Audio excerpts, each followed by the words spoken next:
Welcome, everybody, to another episode of Big Talk about Small Business. Dude, I was proud of you, man. It's really good.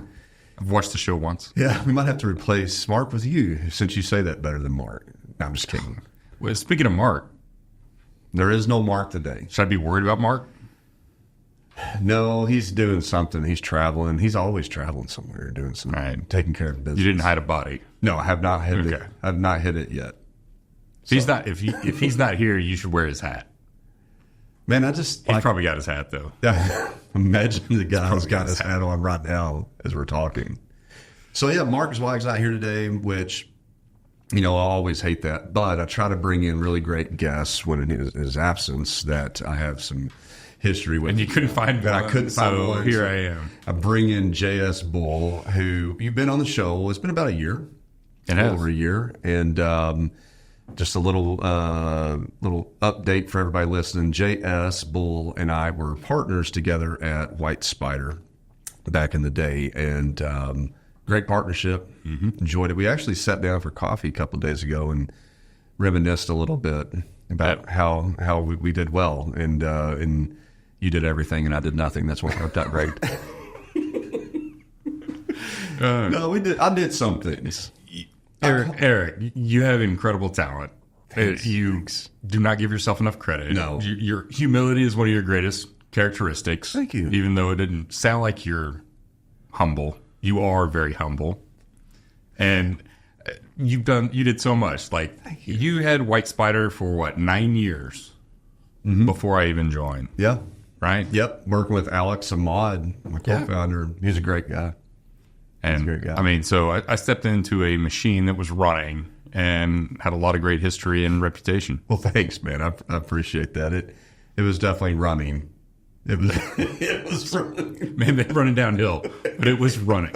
It was running somewhere. It was something. Man, it was great to always great to talk about that partnership because it was about you and I and the team that we had. And when I asked you to come on today, because we were having coffee earlier this morning anyway, somebody we knew, and just made a lot of convenient sense for you to come on over here and do a podcast with us real quick. So, but you know, it's like, what could we talk about? I think would be really beneficial for other small business owners, and that came down to culture, which I feel that, man, I mean, like I'm very confident in the fact, especially after we exited out, you know, from WhyteSpyder, the culture that we had there was, I mean, it was tremendous, a really tremendous culture. And I think that what small business owners need to understand, and it took me a while to understand this, is that cultures are not just passive.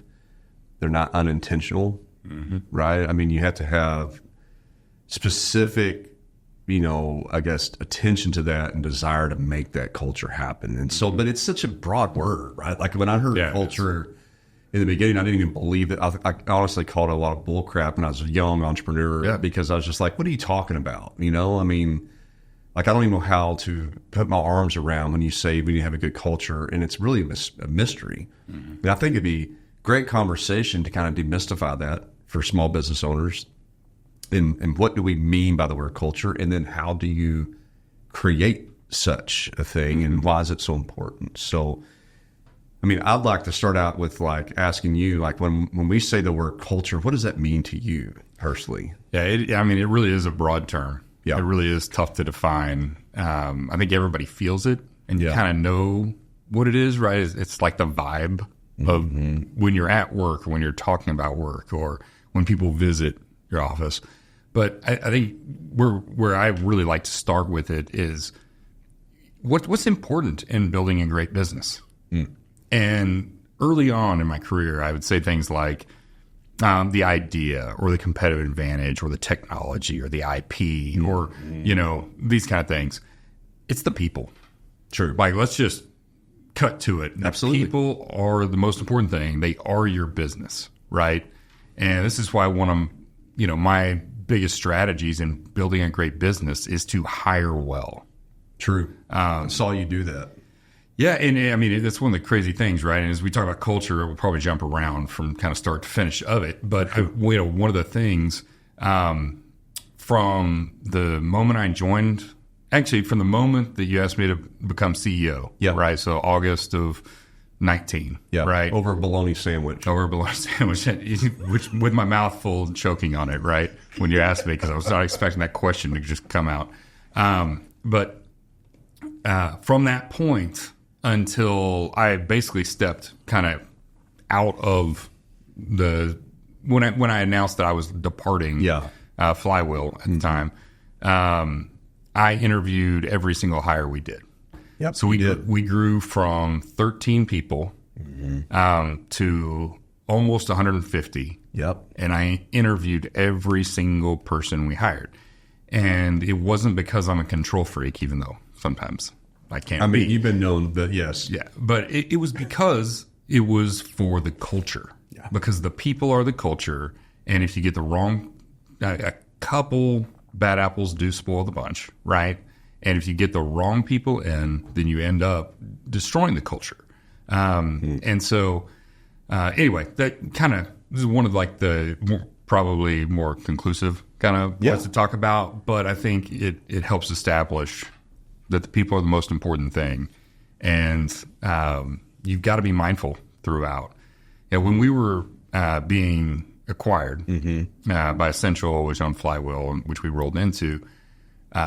During the diligence process, I probably got to ask a half dozen to a dozen times. So everyone talks about how great your culture is. So, like, how did you build that culture? Yeah.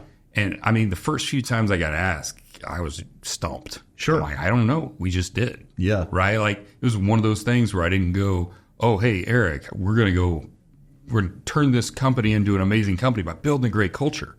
Yep.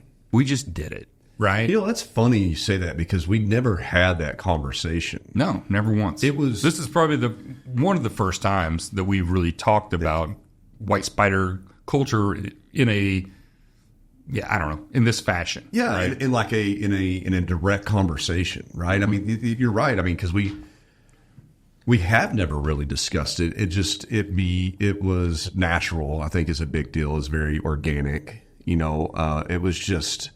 You had, your perspective of what makes a good team and how to take. It's actually how your perspective on how to take care of the people within the company, and then I had my perspective and way of doing that. And we literally, as a partnership, you did your way, I did my way. We didn't interfere with each other's. No, and they jived well together. Right. They were different, but they came together. Yep. That's really, and I like when you brought up that recruiting thing because, I would have never thought about that ever. And as a matter of fact, I did not think about that. I do now today because I saw you doing it. And I was like, man, I remember towards the end and you had kind of let me know I've interviewed every one of these people. I'm like, damn, you have?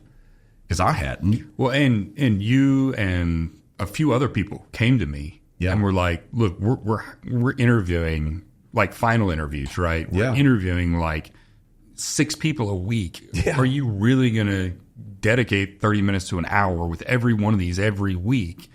And I went home and prayed about it and thought about it and talked to Amy about it and talked to you about it and said, and finally concluded, there's no more important part of my job than to be sure we've got the right people here. Yeah. Like, yes, I'm being pulled 100 different directions, but this is the most critical thing. And at that moment, and this was probably a year and a half before I left, right? Yeah. I mean, it was getting crazy.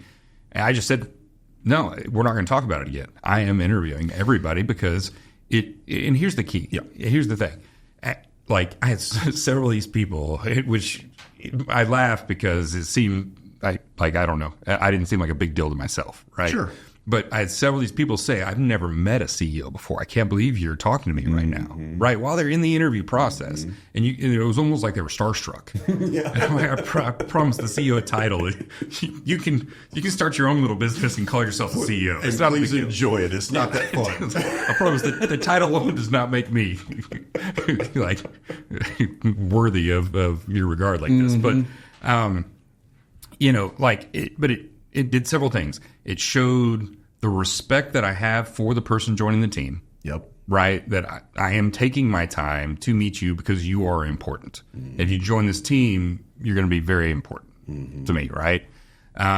It protected our team because, and I think probably 2 people ever made it to me that I said no to. Yeah. Right. And I got some red flags. And so one of the other things it did was the team was very careful who they put through. Very true. Because they knew that I was going to meet with them. Right. And so they did that.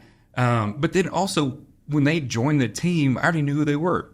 Yeah. And I mean, I look back at other times in companies where I was in some form of leadership and there's a new face in the hall and I'm like, who the heck's this? Yeah. Right? Yeah. And I'd introduce myself or be friendly, but still, like I knew when they show up in that Monday morning meeting, their first day, I can introduce them and tell people something about them. That's right. Because I got to know them for 30 minutes or an hour, right? You did. And I'd say another thing that it did, and I'm sure you're probably aware of it, just didn't think about it, but it gave that interviewee, that new person joining the team, direct vision from the CEO. Because if they don't come, I mean, I tell you, like, another topic is having clear vision with every single body in the company. So freaking important, which we talked about strategic deployment last time. Yep.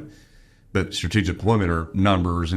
But if you don't know the essence and that there's somebody that's watching that and it's so important, you know, and you hear from the CEO, these things are very important for this company. And it lets them start out on the right track. If they don't have that, then they come in and they could be thinking anything in the world and bringing things from previous experiences or have concepts or assumptions.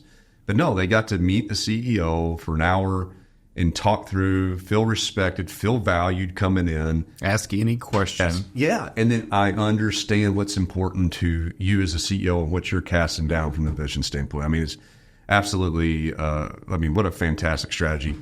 You know, I love this podcast because I get to talk with guests like you, and it reminds me, like even though I got to see how important you placed that and how significant that was for our culture and our business, because it's not on the forefront of my mind, like I can see that, you know, like here at Podcast Videos, I have probably interviewed most of it. It's not that big, right? But it puts it back in my mind, like how important it is for me to make sure that I do have those conversations with people. And it's very natural when you're first starting a business. Because you're wearing so many hats as a founder or CEO leader, that if you've got 8 people on staff, it makes sense that you've met them all before you hired them, right? Totally. It's when it gets to be that like 30, 40 plus. Yep. And it starts, especially if it starts to get really rapid. Yep. Where it's hard to keep up with. But hopefully you've done yourself a favor and you've got an HR person who's good and qualified to help filter that, right? I mean, and we had the best HR person, Kathleen Hoffman, She's awesome. ever. Yeah. And she was an independent contractor for us before she came and joined us full time. And she did a lot of that hard work, even when she was an independent contractor for us, and never charged us near enough money for it. Right? Yeah, but I don't tell her that. Yeah, I know. I'm not paying her today, so she can't negotiate with me. Right. But I mean, but hopefully folks are doing themselves a favor, understanding when they do need HR help. Yeah. Right. Because it becomes an incredible burden to hire people, much less the right people. Totally. I mean, actually, like HR is one of those things, like as a founder or a business owner, like it's down the road, right? It's when, you know, actually I've had a concept of like when you get to 20-ish people, like in 40 people, it's when you really need an HR. Actually, if you can understand to have that as the forefront because of what you said in the beginning, business is people. It's who your people are. And if you, at the very beginning, you're taking care of your people, and HR that's their whole role, human resources, right? It helps them navigate, it helps them onboard, it helps you select, all those things. So I think it's really important. I want to bring up something to make sure people understand, like when you were talking about this. During that time you're interviewing those people, we were experiencing rapid sales growth, going through acquisition and meeting objectives assigned to us for our acquisitional, you know, trying to deals. integrate. Right. And then so much going on, and then you're integrating but yet you still put the priority at that time. That's a huge deal. Like I I need the audience to understand that like this isn't something that you just had time with this is something you made time for. And it was because we put the priority on the culture. Absolutely. Right. The culture defines the company. Yep. It's what drives it. So, and we're talking a lot about the interviewing and this kind of stuff, but there's other elements to culture as well. And, when I got those questions, the first few I couldn't, I kind of stumbled around and I probably sounded halfway intelligent, but I wasn't giving good answers. Right. Yeah. And then as I realized through this process, I'm going to keep getting this question. I better come up with a good response. And where I kind of finally landed is that there is no formula to creating a good culture. It's different for every company. But there are critical things you can do. Yeah. And there are points where it either drives it to success or you can crush it. Yeah. Right. And so like some of the pillars are that the leaders drive the culture, and I was in a manufacturing company previously, and we had like 12 divisions around the U.S. and Mexico. And as I traveled around in sales and worked, because I represented customers that were in all of them, and then I actually led sales for several of them. And the things that I started to recognize were some of these facilities had great cultures, and some of them had horrible cultures. And so I started wondering why. Like, what's driving this when they're within the same umbrella? They've got the same CEO at the top, right? Yeah. And that, by the way, that CEO was incredibly focused on culture, but it wasn't getting down. And one of the things I learned is that as an employee, your view of the culture of the company is really only as good as your boss. When you've got a boss who has poor integrity, treats people poorly. Your direct supervisor. That is the culture you're living in, right? And so hiring, again, the right people, but the right leaders who will not only reflect but amplify the CEO's culture and morals and ethics and integrity and all these things. That is how you cascade it throughout an organization. Right. So the bigger the company, the harder it becomes. Yeah. Good news is this is a podcast about small business, and so hopefully this isn't a 300,000 person organization that's trying to figure this out. But like you have to have your folks reflecting the values that you're trying to instill, right? And so integrity is number one. Say what you're going to do and do what you say, right? Yeah. Fairness. You want to rock a culture, be unfair with people. What does that mean? Cut their bonus when they've earned it because of a technicality. There were multiple times because we used strategic deployment. We had all of our personal bonuses tied to 90% objective metrics and 10% subjective metrics, right? And there were many times you and I worked in your organization within WhyteSpyder where. And we did it every 6 months, right? Yeah. And so 3 months in, we tell someone, hey, I know this is your metric, but I really need you to focus on this. Yeah. Because a lot of times we'd say, hey, I need you to do this. And they're like, hey, I'm supposed to be doing this. I don't know that I got time. And it's like, that one's not as big a priority. Go do this instead. And if we'd gotten to the end of the bonus period and said, well, you didn't hit that target, we're not paying you on that. But we asked you to do something different. That's unfair. Totally. Yeah. Right? And it just demoralizes, right? And so instead what we would do is we'd say, okay, we're taking that out and everything else just fills in pro rata, right? And and a lot of times we started just saying, hey, we're asking you to now go do this. We know this screws up this metric, so we're just going to wipe it out now. Yeah. And we're not going to give you a new one that you might not be able to hit, right? Necessarily. Maybe it made sense to, but and so but to be fair with people, right? And with the conversation we had earlier in coffee is with a leader over a 300,000 person organization. And he just said, at this point, like, rules are rules. It's black and white. You can't deviate. You can't get into every single issue and try to make a good judgment call, right? Good news, in small business, you can be flexible, but show grace, show some mercy, respect people. Right. I mean, like, these kind of things, these are the fundamental pieces of a culture. And I'll give a shout out to Alden Napier. Yeah. Right. Yeah. Who's our director of operations, and I think visually VP of ops, right, for us. But the guy is one of the greatest individuals on the planet. Such a heart for people. Yeah. Such a servant leader. Yeah. Right. And if you look at a pillar of strength of integrity and doing what you'll say and being fair, like Alden never gets it wrong. True. Right. I mean, he's just a rock like that. And he came in one day and he sat down and he said, I think one of the unspoken values here, and he was referring to the way that we'd created our culture and what our culture was. He said, I think it's hospitality. And if I was taking a drink, I would have spit out. Yeah, I guess we my deal, because I just thought we're not a hotel or a restaurant. That was the thing that I said. He goes, no, but wait, think about it. Think about what hospitality is.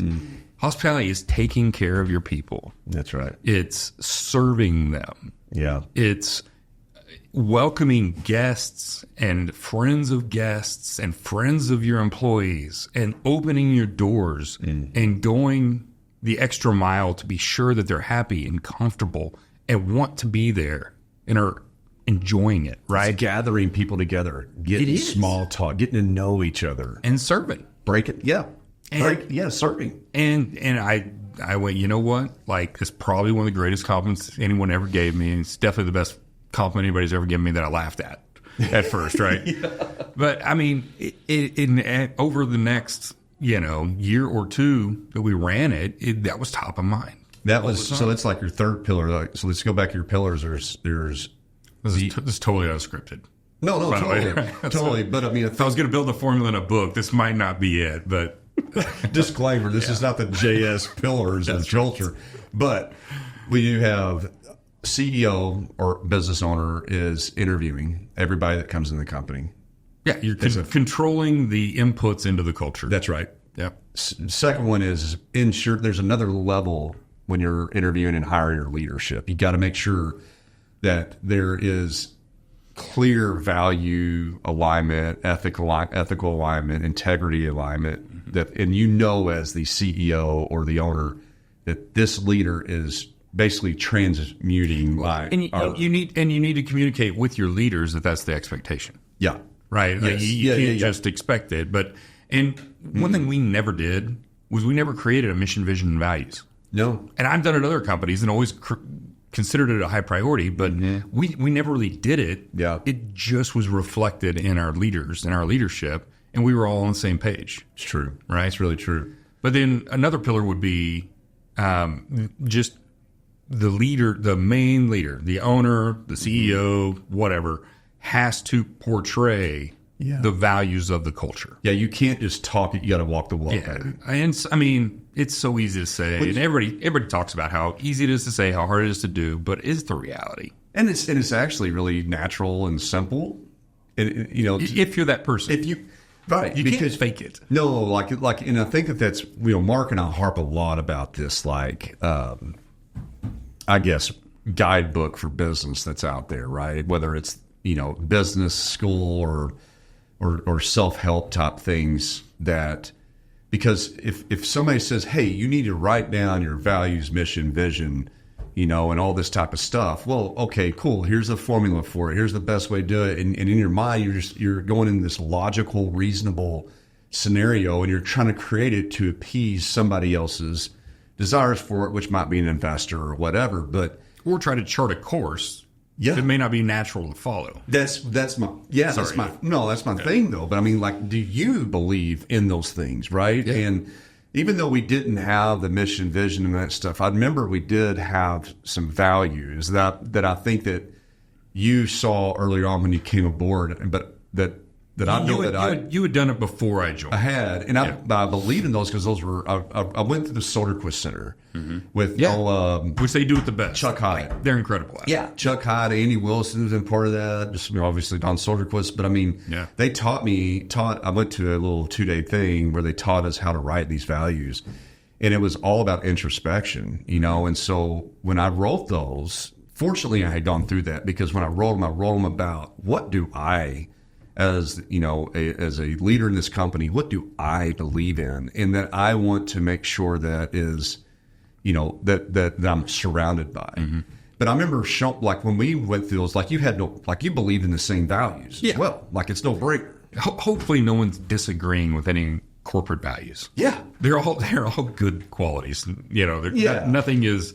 We believe in lying. Right? That's not going to end up. We will steal. So you don't ever really disagree with the values. It's how passionate you are about them. It's about that leader. Do they exemplify? I don't remember what the WhyteSpyder values were that you had. I remember looking and thinking, I absolutely agree with almost all of these, right? Yeah. And I probably would have thrown a couple different ones in personally, but they were great. Exactly. And so you walked it. I think that's just such a good point. Like, you can't start a business, you can't grow a business, you can't operate a really successful, fruitful business without great culture, and you can't have that without walking the walk and ensuring and protecting these values, whether you have them written down or not, but like that you're walking out those values, and then you're hiring, especially leaders, to walk with those values with you, and you're interviewing on value base. Mm-hmm. Because people can I'd say another pillar that you brought up though,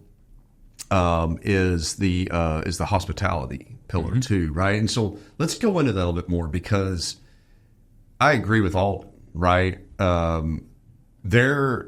We did not have hospitality at WhyteSpyder, but in the magnitude by any stretch. I mean, like a 10%. But when you came in, that was another thing that you as a CEO of the company, in addition to interviewing everybody that walked in the door, and taking your time there, putting that priority with all the other crap you had to deal with. But then you were always like, I was telling you this the other day when we were having coffee, like you were the guy, like I would come up late at night for something, and it'd be like 11 p.m. And I'd walk up and you have your light on your office. Of course, you could see from outside. I'd walk in and you're blaring music and you're doing something on your computer.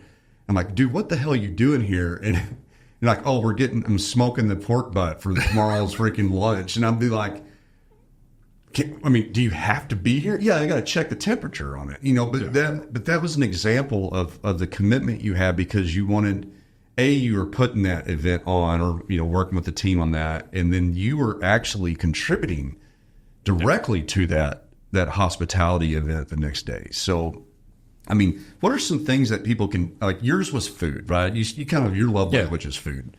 Yeah. And it's a really food good and beverage. We'll include the beverage side too. And it's a really good love language, by the way. Yeah. Like you embrace that? I embrace it.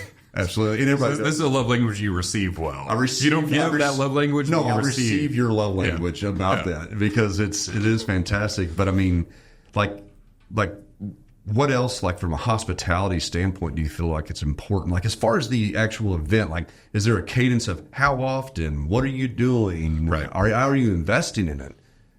Yeah. It's a big deal, because we invested in that stuff. We did.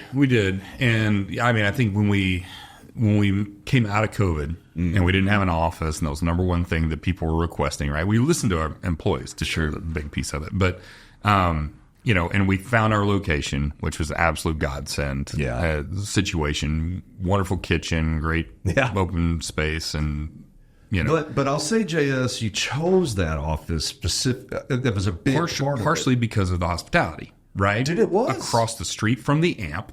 Yes. So it was a built-in, like the big amp concerts. We're going to throw a tailgate and remember, the hospitality is not just about the people in the organization. We're making it about the clients too. True. Right? True. And families. Yes. And so it's bringing in others. Yeah.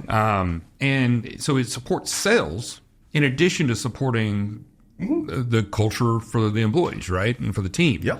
And so that was a big piece of it. And then we put a double XL big green egg, the biggest green egg that you can buy. I didn't even know they existed until we started looking at it. Out on the patio. Yeah. And so, when we got that office, we said, what is going to make people happy in here? And from a hospitality standpoint, without that word in mind. And we invested $11,000, which we didn't have much money. No. But we invested $11,000 in a Slayer espresso machine. Sure did.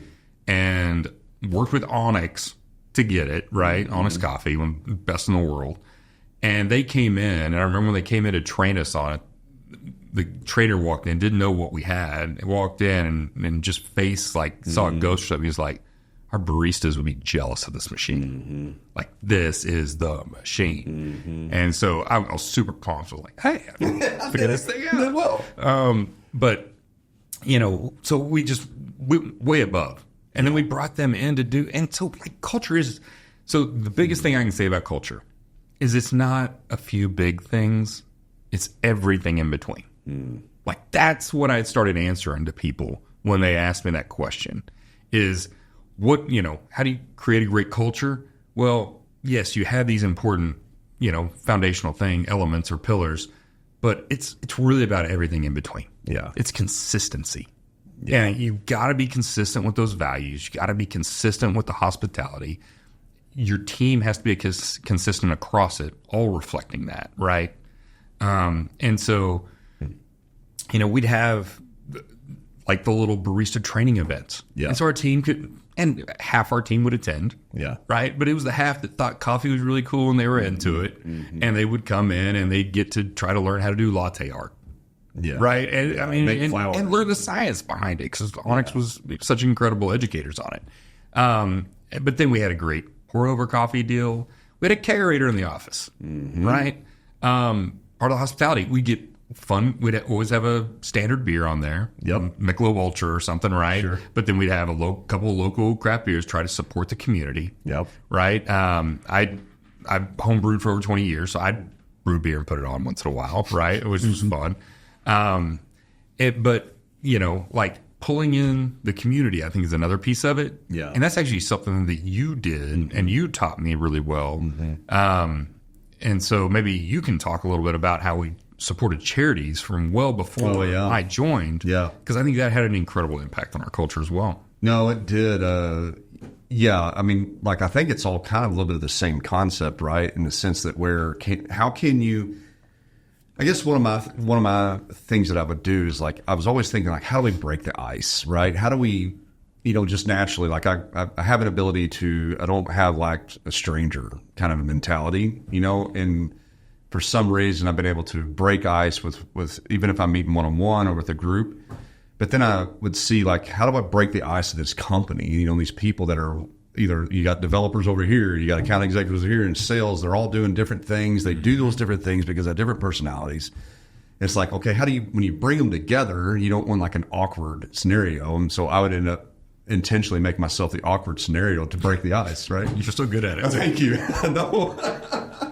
But I mean, like giving back to the community, like where you can, I think it's important, like for the people in the company to have some sort of attachment, association, connection to the clientele in the marketplace that you're serving.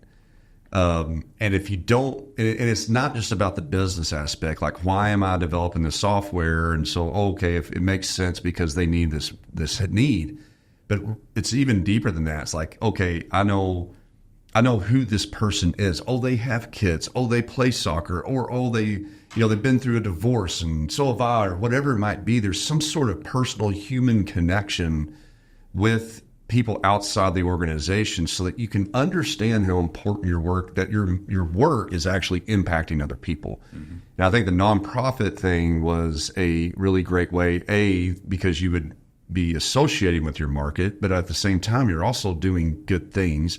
You're learning more about the company or the community that's around you, and seeing that you're actually, the things you do and the work that you put out is beneficial more than just yourself, your family, and even the company.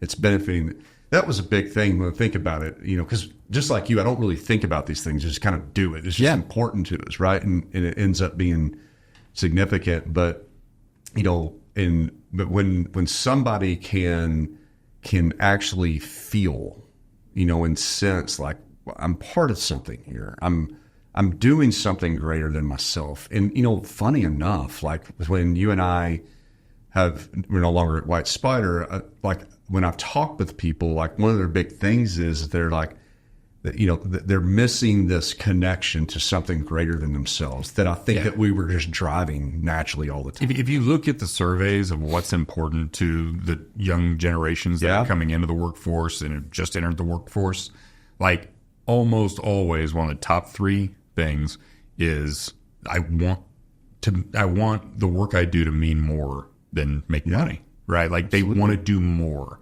They want to impact for a greater good, right? I've got 2 other things that I feel are important with culture. One is showing up. So, as the owners, as the business leaders, but especially as a business owner, right? Like, so let's go back to you when we talk about hospitality. Like, by the way, we had these huge fridges, this huge fridge in the kitchen too. Yeah. That you always had stocked with Cokes or Pepsis, just to be balanced here. But, all kinds of drinks that actually were drinks that the people in the company really liked. And then you always had sandwich meat and stuff for them to eat lunch with. Yep. They had places to put frozen breakfast items. Yeah. Yep. I mean, they could always grab something quick to eat. And they always had snacks. They had, there's the fruits and there's a variety of things that were always available.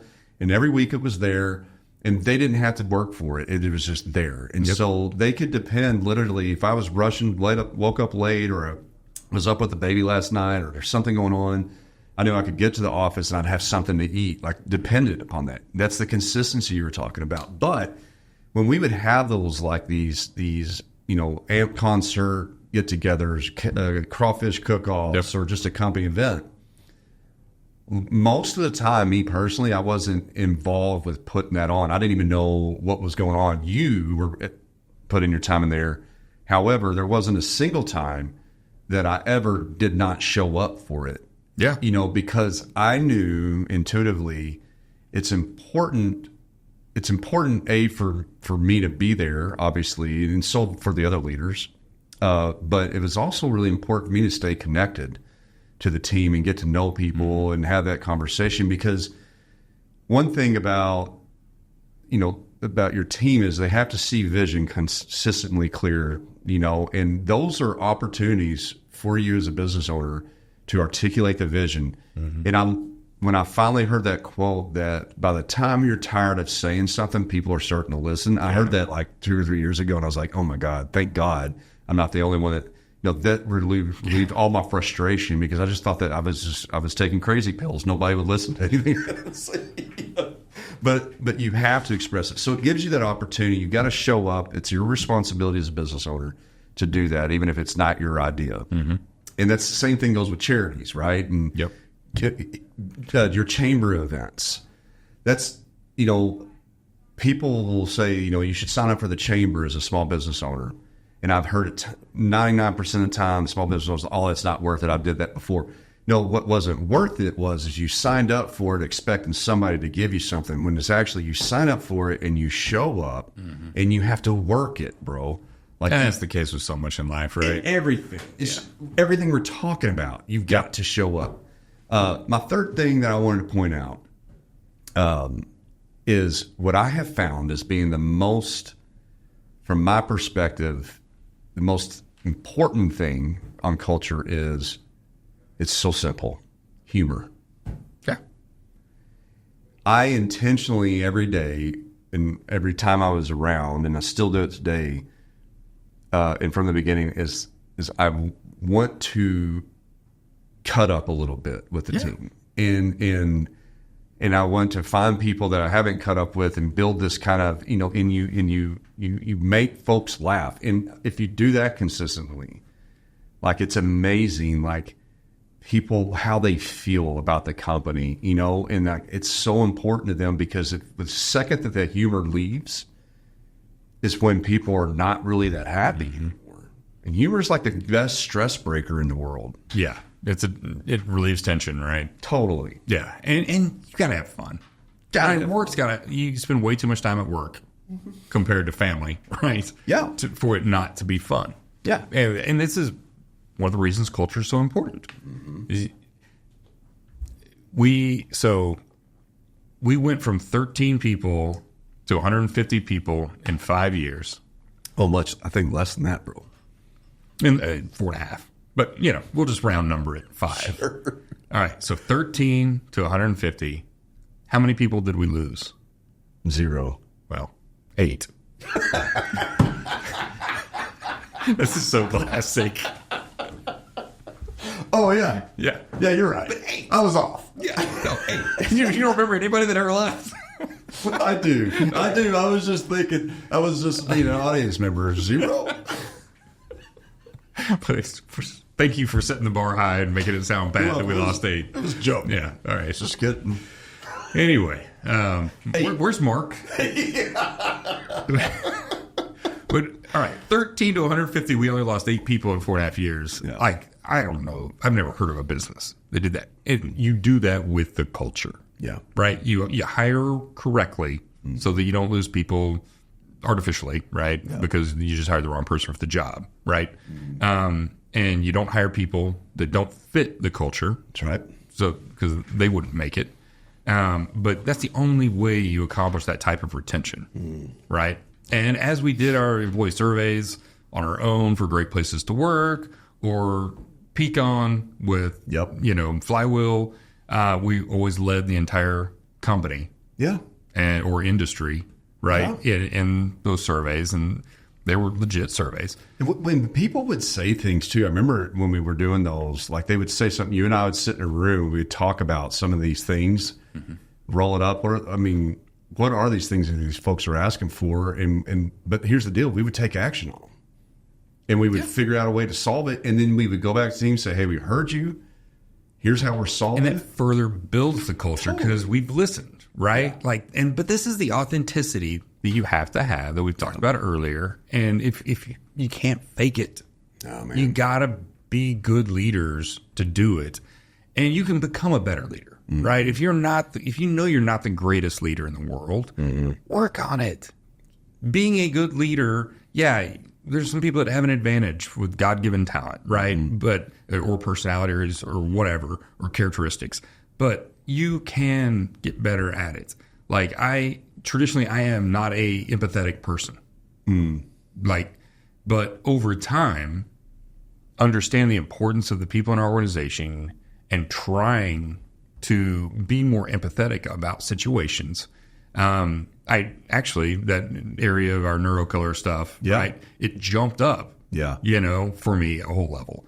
And so, it's one of those deals where if you realize there's an area, either find a partner or another leader in the organization who can really drive that area, right? And support them in it, right?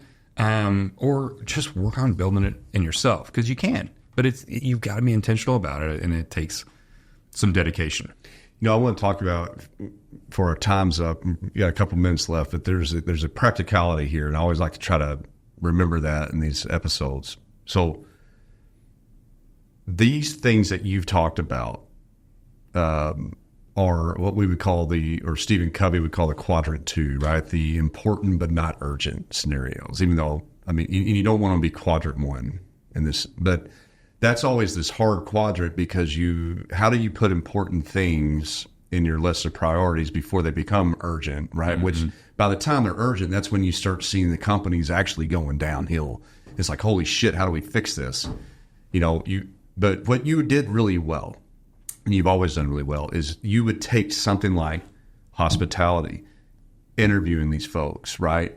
Working with your leadership to ensure that they're translating there alongside us on this. And you reminded them, this wasn't like, hey, you had one meeting with a leader and then it's all good. It's like, oh no, there were hard discussions a lot. Yeah, man, for sure. Yeah. And like that, another great example. The leader does something that, they might be talking to folks, and then you hear something that doesn't align with our integrity or whatever, and it's not the biggest deal in the world. It's this little thing that they said that you can sense that it actually didn't offend anybody in that meeting. However, if that keeps going, it gets really... Yeah. But you would take that little thing, you would call them in the office, and you would discuss it with them. Have a good conversation. Have a good conversation. Yeah. But how do you take those things that we just talked about, the hospitality and et cetera, with all the other stuff you have going on as a small business owner, literally practically, Jess, I guess I'm asking you, is like, are you on a daily basis writing stuff down and then you think and you plan for the next day? Or, I mean, how do you get those small little things to get up to that priority to make sure you're not missing it? Tough one. Like, I mean, for me, so one of the things we haven't talked about in culture that I think is probably another pillar is the strategic deployment or the goal setting and the transparency around performance. Yeah. Right. And accountability. They can actually holding people accountable. The cool thing is the listener, they can watch the other one. Yeah, you can watch that episode from about a year and a half ago. Yeah. And so, I mean, that's because you've got to be able to communicate what the goals of the company are, right? Yeah. And share that progress and be honest if we're falling short and work together to solve it, right? And it's a collaborative process, but it's very transparent. And I remember when I joined, no one had ever seen our financials. No. Right? Right. And that's the way I think most small business owners are. If they know we're making money, they want to get paid more. Or I don't want to worry them that we're not making money, right? I mean, there's a lot of very practical reasons for it. But what we decided is, hey, if these folks are going to go to war with us, they ought to know what they're getting into or how we're doing. And, and by the way, they can help us be better. Absolutely. Right? And they'll have some good ideas. And so I think that transparency is really important. But I think just being able to sense things, right? Like, my daughter's 5, but I'm teaching her to read the room. Okay. It's like, don't walk in and everybody's mopey and start laughing and be crazy, right? Yeah. Like, or if people are talking, don't just start talking. That's 5-year-old kind of read the room is, hey, they're in a conversation, don't interrupt. Don't right? interrupt, Yeah. But learn to read the room in your organization. And go in and understand people are really stressed right now. Yeah. Like, and we deal with this a lot because that crazy growth that we were talking about, we could not hire fast enough. It's true. Right? The right people fast enough. And I kept telling them, and it goes back to reiterate what I said earlier is I kept telling them, hey guys, we could hire enough people to get this workload off of you, but they're not the right people. Yeah. And it's just going to make your job worse later. Sure. It's going to hurt the culture here. This won't be a place you want to work. So, like, just bear with me. We're going to find the right people. And we did over time, right? But during those times, I went, I got to find a way to, like, cut the tension. Yeah. Right? So let's throw a party. Let's do a retreat. Let's set up a special event.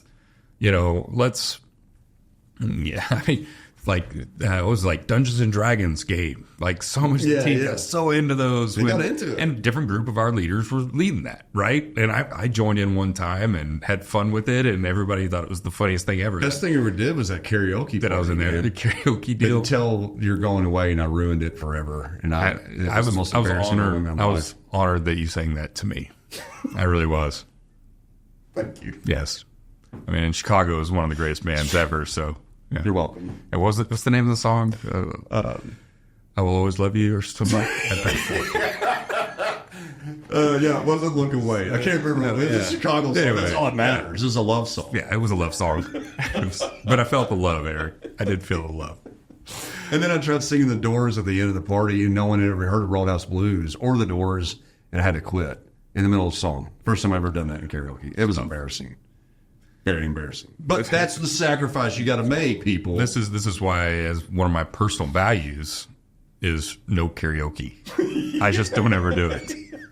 But okay, so I don't like a microphone though. No, you didn't. No, you're bored with a microphone. Dude, that's why we got this business, man. Yeah. I mean, we can do a business with microphones. I'm in. But I mean, all right. So you told us a little bit about why and maybe what triggers that. But I guess I'm asking you: is there a sacred time that you dedicate on a daily basis to where it's just like any personal organization. Okay. Everyone needs to do it different, right? Yeah. So I don't have like a formula for it. I'm sorry. Hey, if you'll buy my book, no, I'm kidding. I mean, but some people make to-do lists. Like the way I function is in lower stress times. I'm good just kind of freestyle it, right? Like we got our routines of strategic deployment stuff and money meetings and these kind of things, right? That are natural. When I get highly stressed, I use Evernote, and I just create a priorities list in Evernote, and I go and just knock off. And there's all these, the quadrants and all these different things you can do to determine which thing needs addressed quickest, like highest priority, lowest effort, knock it out, right? Yeah. And get it off. But, and I would just be going down this list. But, one of the other things that I think helped kind of, especially during COVID, but we carried it on after COVID for a while, was I had 30-minute meetings with each of my leaders every day. Yeah. Remember? Yeah, I do remember. And it was over lunch. It started like 11:30 and it went to like 1:30. And that's how we kind of worked our way through all the problems. And in Evernote, again, I kept a list of all the stuff we talked about yesterday and tried to address stuff in between. And then we'd talk about it the next day and anything new. And we worked through it. And so cultural things came up a lot. Okay. In that, right? Yeah. And so listening to the leader saying, hey, I feel like this person's getting really stressed with this. Let's figure out what we can do. So it's almost like from you as JS, as a CEO, you had culture always on top of mind, talking with our team. You would be listening intently. Actually, you had an attention to, that's a cultural thing. And then you wouldn't just skip over that and move on to business, basically, where I think maybe a lot of people would. They don't see it as there's actually an answer to well, it's kind of like you and I never had a conversation about culture. Yeah. Right? Yeah. Calling it culture. Yeah. Like, what are we going to do this week to build the culture? Yeah. We never had that conversation. Right. I never had that thought. Yeah. I knew I wanted to work. I wanted our company to be a place I wanted to be. Yeah, there you go. And I wanted everyone else to be there. And if I was having fun and other people were having fun, then we're doing the right thing, right? And we keep doing it. I remember when you pitched to me Springdale Ninja Warrior. Do you remember this? Yes, yeah. You actually told me about that. This came out of your brain to put on a charity event that was like American Ninja Warrior. So awesome. What a great idea. And I'm like, wait, Eric, so this sounds like a really cool thing, but it sounds like a lot of effort, and our team's going to be building this instead of working. Working for our And he said, yes, this is one of those like high effort, kind of medium return. Let's go with the high return, lower effort. It's true. Oh, I like the way that I forgot the way I was an tailgate. idea. Yeah. This is what maybe a lot of folks don't understand. If you say no or like, I don't know about that, I'll be like, okay. Then 3 weeks later, hey, I got this idea. I know you said no, but I'm going to pitch it a different way. Those are the important ones. I was just talking to Brooke about that. She's like, if Eric comes with an idea, you just say okay, and you put it in the bank. But if it comes back up in the next couple of weeks, then you know it's just real. Now it's real. Now I really got to go to this.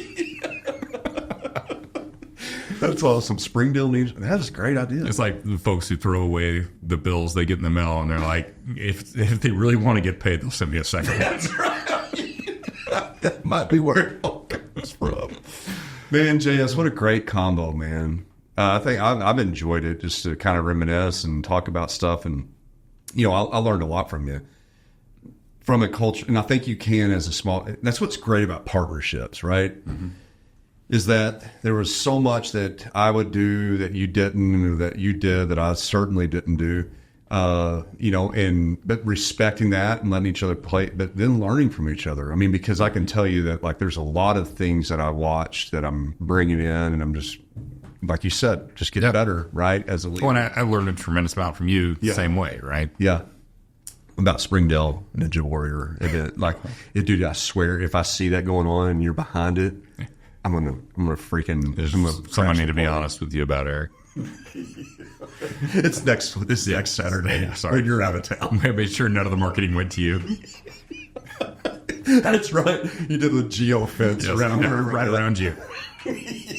That's great. Dude, no one could geofence you, Eric. Thank you. You were on the move way too much. No, it's true. I do like to bounce around. Yeah.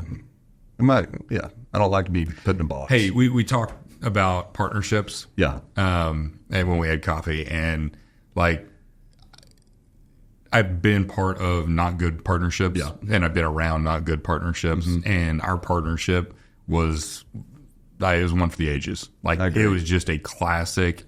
And so much that credit goes to you inviting me into your business and giving me the opportunity to do stuff that you hadn't seen before. Yeah. You weren't sure about. Yeah. But you trusted me on it. Totally did. And my ability to respect what you had built and who you were for the organization and the cultural figure you were, and love the fact that, you could do the things you could do and do them so well.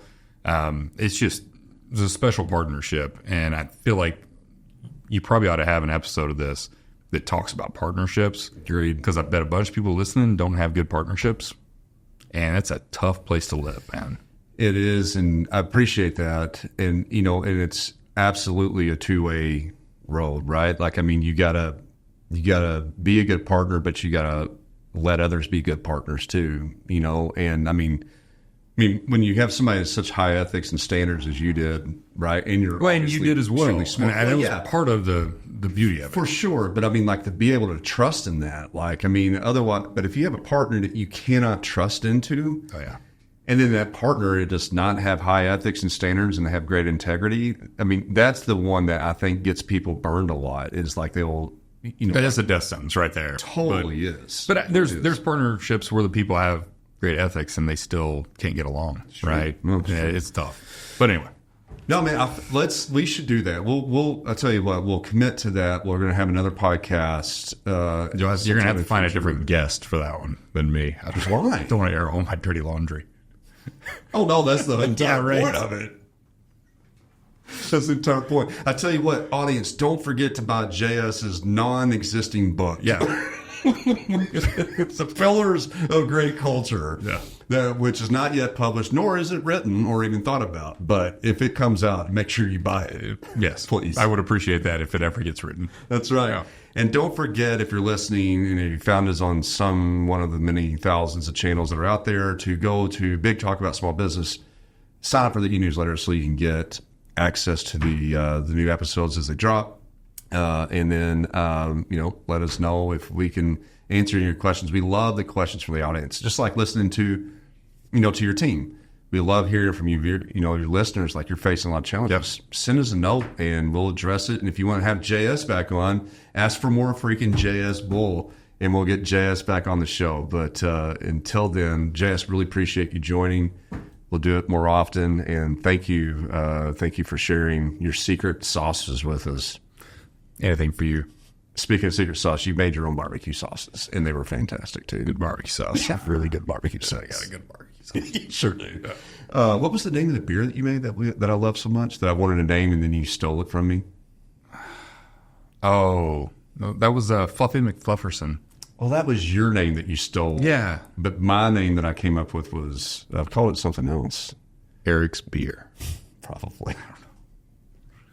Something blonde. It was something blonde. What we call it? Anyway, it doesn't matter. Who cares? Thank you, everybody, for joining. Appreciate you. It's been another fantastic episode of Big Talk About Small Business. Thank you.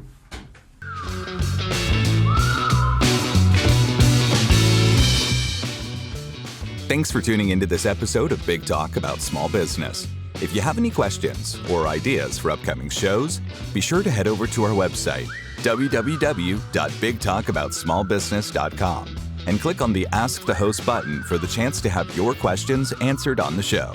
Stay connected with us on LinkedIn at Big Talk About Small Business.